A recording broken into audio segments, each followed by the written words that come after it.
everybody, it's Garret Komatz here, and it is Tuesday, September 23rd, year of our Lord 2025. I think I got the order mixed up, but you get where I'm coming from. And we are back with another edition of Mulleting. Today is kind of a quicker version of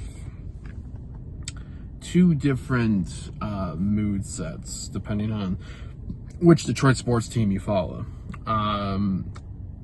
Let's start, I suppose, with the good, because I think it's always, I feel warranted to try to talk about good things as much as possible in these days we live in. And let's start off with the good feelings many are having after what we witnessed last night, Monday Night Football. The Detroit Lions taking on the Baltimore Ravens in Baltimore, a place where they had not won before. 0-4 going into last night, now 1-4 by way of a 38-30 win. That was probably one of the most impressive Lions performances I think we've seen in these last couple of years. When you look at the competition that we were playing, when you look at how efficient everything was offensively and defensively. And I think, honestly, there's a lot of good things that feel after that performance, especially when you look at it being almost the exact opposite completely of what week one was in Green Bay. 7 sacks by the defense, Al-Qadim Muhammad having a couple. Forced fumble by Aiden Hutchinson.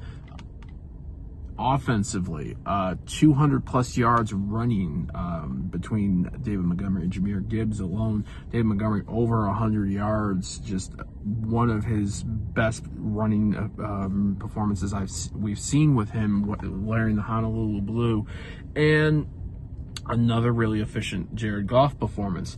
And you know, it was difficult. And I mean, Lamar Jackson still had a Lamar Jackson Monday night performance. He still was a difficult quarterback to deal with, but to get 7 sacks is impressive, especially when you look at, you know, Marcus Davenport being on the injured list for the next 4 games at least, due to, I think there's a pec issue from what I saw. So, you know, you saw Al-Qadim Muhammad, Aiden Hutchinson, Trevor Nowaski step up and get like Derek Barnes. I think Alex Anzalone was credited with half a sack too. So it's you know, a lot of good things to feel after a performance after that performance. 2-1 now in the NFC North for the Lions. Tied with both the Vikings and the Packers. The Vikings wrecked Cincinnati on Sunday, and then the Green Bay Packers had a 10-0 lead in Cleveland going into the final 4 minutes, and then the Browns scored 13 to win. So that was something I wasn't expecting. And the Lions host the Browns this coming Sunday at Ford Field. A 1-2 Cleveland Browns side, and then going to 2-1 Cincinnati on October 5th, and 1-2 Kansas City on the road on October 12th, before hosting currently 3-0 Tampa Bay Buccaneers on Monday Night Football, October 20th at Ford Field. So, like I said, a lot of things to feel good about with this Detroit Lions side. I mean, if you look back at our Detroit City Sportscast, this was a game both Adam Hernandez and I both predicted as losing to Baltimore. It'd be a better performance than what we saw 2 years ago, but it's a difficult place to play in.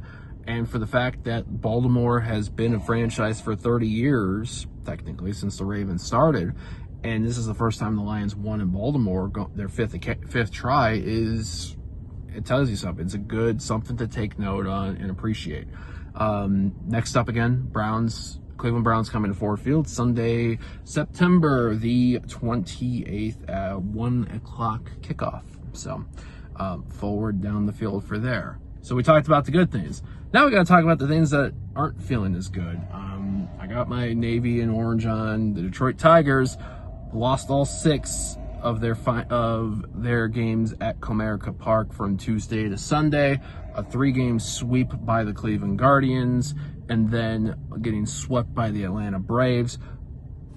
Cleveland, however, did their 9-game winning streak, I believe it was, ended on Sunday, be it at the expense of the Minnesota Twins. So the Tigers have a 1-game lead in the American League Central over the Cleveland Guardians A 3-game series in Cleveland starts tonight with Tarek Skubal on the mound and Jack Flaherty on the mound tomorrow night.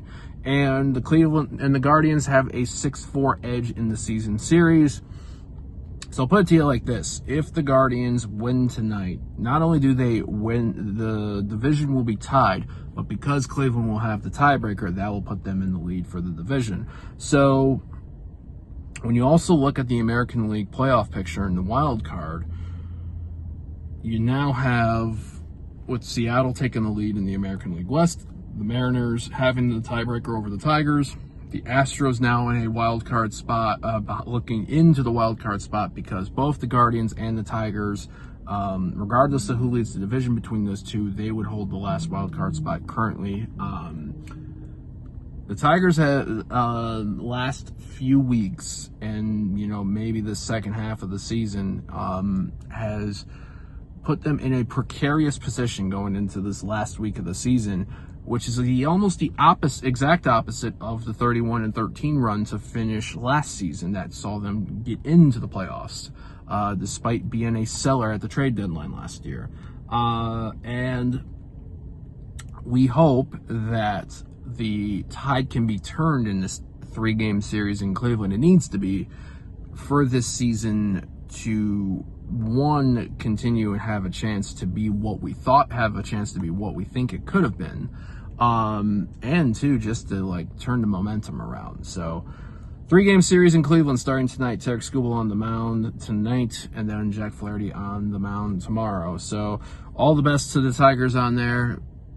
Hopefully they can turn it around, but it's the way we've been seeing these last few weeks, it's been rough. So like I said, good things to take note of and celebrate about the Lions. The opposite of that for the Detroit Tigers. Hopefully the next time we do one of these Mulletings, we can be happy about everything related to those two teams. So with that being said, hope that all have had a great start to the week and continue to have one. Feel free to check us out, Detroit.themajorsports.com, for all your content. The Majors TV on YouTube, where you like and subscribe if you haven't already, and wherever you check your favorite podcast out, click the Majors Detroit, the Majors TV, and Team SNX Detroit on Twitter, on Instagram, TMSNXDetroit.bsky.social, and the Majors Detroit on Facebook. So for Garret Komatz here, to wherever you're checking us out, either on audio or video, thanks again. Have a great week. Have a great evening. Forward down all the fields of life and eat them up. See ya.